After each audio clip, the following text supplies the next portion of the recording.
r/NuclearRevenge. First story. I didn't go nuclear, I went supernova. This is my first post on here, so please bear with me. Just a little background to start off. I was an exterminator for better than a decade and was only a few credits shy of a degree in entomology. Needless to say, I know my stuff when it comes to anything one might consider creepy and or crawly. With all this being said, I was a specialist for the absolute worst kinds of infestations.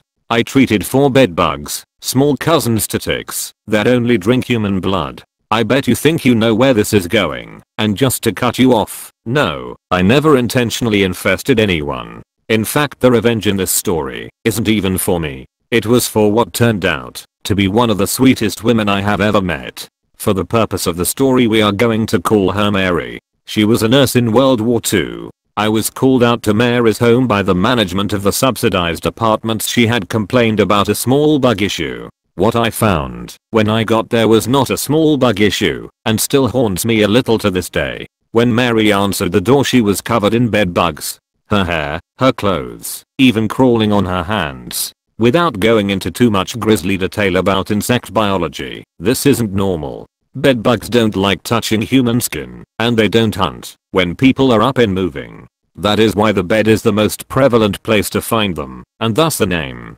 I immediately called an ambulance, waited on them to arrive, and warned them about the very real possibility that anywhere they took her would be in severe danger of being infested if they didn't do something to decontaminate her. The poor woman was suffering from anemia, and it was luck of biology that she hadn't gone into toxic shock from the number of bites she had received. When she was rushed off, after having to be hosed off, literally sprayed with a hose, and having her clothes taken from her in semi-private, revenge mode started. Bedbug treatments are expensive, very expensive, and I had made a lot of contacts with local Department of Social Services and the Adult Protective Services because of the amount of charity of work I had done. Every single one of them got a phone call. Subsidized apartments have rules, including that they have to make routine checks. For an infestation to get to that level, it had gone unchecked for years. She had been being eaten alive for years. I called the local news, warned every neighbor, and collected statements about exactly how often the maintenance staff and management had entered the apartments. Once DSS and apps was done, I urged every single person who was put in jeopardy of infestation to file civil suits, and recommended a lawyer I had done some work for in the past. He was more than happy to take the cases as a class action suit. By the end, I had the manager of the apartments arrested for elderly abuse and neglect, and the entire staff from the top down fired. They had been falsifying paperwork saying they had been inside the apartments, performing routine maintenance, and generally scamming the government for services they didn't actually provide. I visited Mary for a while after that, checking in since it didn't seem anyone else had in a long time. She was a wonderful person, and she never deserved to have to live like that. Her health recovered for a while, but time eventually came for her. I'll never forget her, or forgive the people that allowed it to happen in the first place. Edit. Thank you all for the amazing feedback on this story. I never thought it would take off the way it did. And a special thank you to whoever gave the silver and golds. Edit 2. Yes, I now know there is a category for supernova revenge. Thanks for letting me know. Second story. Grandpa gave up what time he had left for revenge on my behalf. TLDR at the end. This is a throwaway account for obvious reasons. This story has a few references to some triggering things, just FYI. Now I've been debating over posting this or not, but have finally decided I will. This is my grandpa's nuclear revenge on my behalf. So I guess, let's begin. It's going to be long, sorry. I grew up dealing with a lot of mental health issues, as my mother is a drug addict, and my father liked to ignore my existence as the result of a one-night stand while he was married. So needless to say, his wife hated me, and their children treated me horribly as well. The only good people I had in my life was my grandma and grandpa on my father's side. I loved them, and spent a lot of time at my grandpa's business. I'll explain that a little later. Now at 14 everything went further downhill. I won't go into details, but my mother almost passed away, and I met a man, let's name him Goat. He looked like one. Long story short, Goat was 25 at the beginning and emotionally, physically, and sexually abused me. while I was under the present that I loved him and it was okay. He pushed me away from my grandparents and isolated me for 2 years until a friend helped me get out of it. During this next year, Goat stalked me, threatened me and had me absolutely terrified. I was afraid of going to the police as I didn't want to bring harsh light to my grandpa's business, and because I was afraid, I was staying at my friend's house for a while during this time, as my panic attacks and what I now know is PTSD was horrible, and I hated to be alone. During this time my grandmother passed away, one of the only lights in my life left. So I became worse. I began drinking and going to parties, and trying to forget my life. Right before my 18th birthday, Goat made a real life appearance again. On my way back from a big party he jumped me, beat me black and blue and almost killed me. I was found and taken to hospital, where they began treating me, and as I was underage they asked me to call an adult in my life that they could talk to. I tried to call my father, but he didn't pick up. Knowing my mother wasn't going to help, I had to call my grandfather. He was at the hospital in lightning speed, and for the first time in my life I watched this man that had built his own empire really break down. Even at my grandma's funeral he didn't cry. I spent 2 months in hospital, with police questioning me, and my grandpa by my side every day. During this time he met my friend who helped me out of it all at the beginning, and became very close to him. My grandfather helped me get on my feet for a whole year, until one day he had a large family gathering, and socialized the whole time, taking me with him. That night I will never forget. We went to get ice cream, and then he just hugged me for a very long time, holding me tight, and reassuring me everything would be okay. The next day my grandpa exacted his revenge. Now my grandpa was the owner of a well-off law firm that also had private detectives in a smaller office in his building. He apparently tracked down Goat and went about his revenge. My grandpa shot Goat 3 times in the stomach and once in the chest. Goat passed away in the hospital later that day, while my grandpa was taken in and soon put in jail for manslaughter, which he pleaded guilty to. I never got the chance to visit my grandpa in jail as he passed away soon after in jail from complications. 1 week after my grandpa's death I got a call from his solicitor, and he asked me to go in. I was met with a lengthy letter from my grandpa, which was nothing but loving, and showed that he had found out he had terminal lung cancer and wouldn't live much longer, but he couldn't happily leave me alone in this world without Goat being gone too. My grandpa left almost everything to me. At 20 I would inherit the law firm, and could do as I pleased with it, and I inherited 95% of his savings, his house he lived in with grandma and his other assets. In case anyone's interested, I turned 21 last week. I'm currently working at the law firm. My grandpa's secretary, now the seer, has taken over the important things in the building and makes most of the decisions. I spent half the money I was given in locked saving funds for all of the younger family members to go to college when it's time.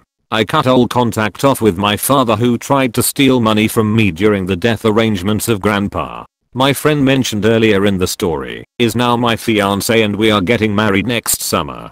I'm still suffering from PTSD and depression, but it's getting better every day. I'm in therapy for my PTSD treatment. I got a tattoo for my grandpa and grandma on my back of 2 lions protecting a cub. I also opened up a safe house for anyone going through abuse of any kind.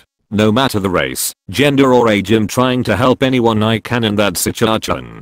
Besides for what I've put away for later in life, I'm also thinking of opening up the bakery I always wanted and employing the people that need the job and help the most, but I'm unsure at the moment about that. My grandpa and grandma was a godsend, and to this day I miss them greatly, but I know I couldn't have changed the stubborn old man's mind even if I tried.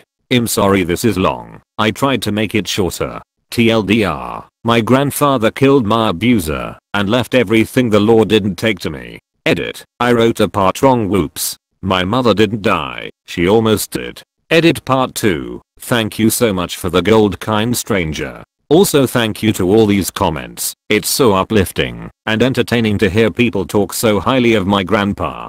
Thank you everyone for being so wholesome and amazing.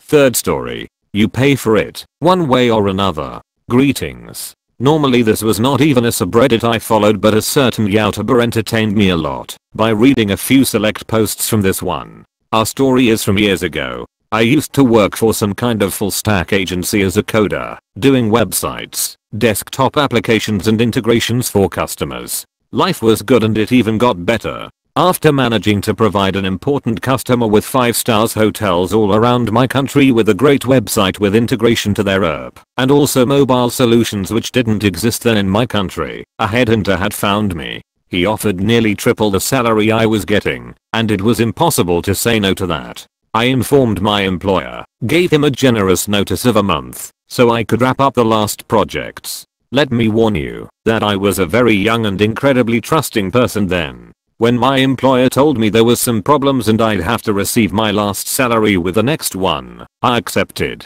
Last day of my job, when he asked me to sign the paper that declares I had nothing indebted to me by that company, I signed it. I was a moron. I was young. They never paid, of course. Even though being stiffed that way was a lump in my throat, I tried to gulp it down. I worked hard at my new job, trying to prove that I could do better than I did before. But another sneak attack from my ex-employers was the last drop. One day I arrived at the job, my new employer called me to his room. He explained that my ex-employer reached to him and told him that I was lazy, a liar, worthless, and it wasn't worth the effort to have me as an employee because they were about to sue me, so I wouldn't be able to do any work with all the legal stuff. I was beet red. I apologized for being a nuisance, and I said I'd clear my desk instantly. He laughed cheerfully and said, "You've been working for me for 2 weeks. You completed 2 high-quality websites and half of a desktop app. I'll cut my own throat before I fire you." Still, I was so shaken that he had to give permission to me to leave early. It was Friday anyway. I went home and cried. Not because of sorrow, but rage. I couldn't touch them. I just couldn't. I couldn't. That's the day I fired up Google and typed how to hack for the first time in my life. The first response was a forum in my native language. I started reading and gosh, I had a lot to read.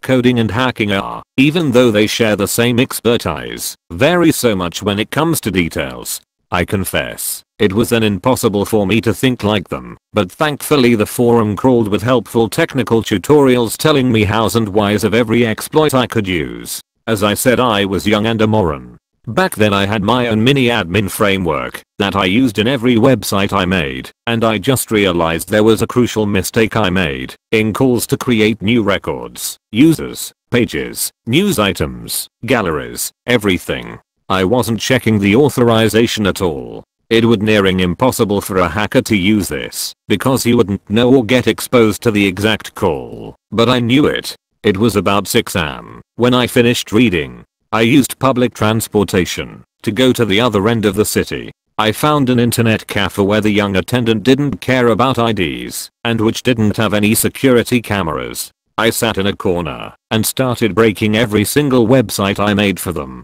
There was one about pastry materials, a website consisting of over 1,000 ingredients. In the main page, a random assortment from each ingredient type would be shown as a gallery. I replaced about 20 of them with images of human waste. Only 20, so a viewer who got used to it wouldn't realize the error until some time has passed. I made the chief physician of a hospital page the angel of death itself, with images and a special BO.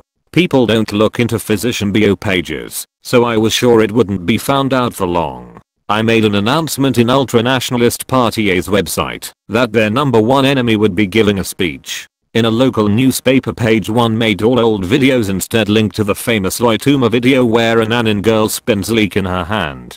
Slowly, a few websites a day, I broke every single website I made for them, approximately 60 websites or so.